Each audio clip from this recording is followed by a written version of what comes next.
Kejari Bandar Lampung menetapkan 2 tersangka pungli Pasar Gudang Lelang Teluk Betung Selatan pada Rabu 20 Agustus tahun 2025.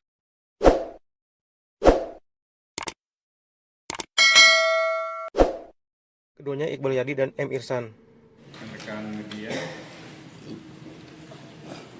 bahwa pada sore hari ini kita akan melakukan press release terhadap penetapan tersangka dalam perkara dugaan tindak pidana korupsi pada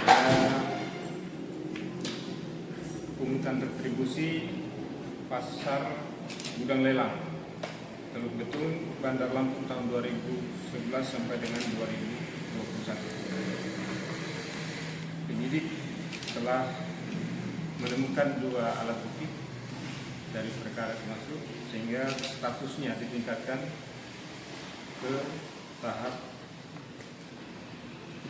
penetapan tersangka hari ini atas nama masing-masing 1 IY sebagai Direktur PT Cahaya Kurnia Baru sampai dengan tahun 2023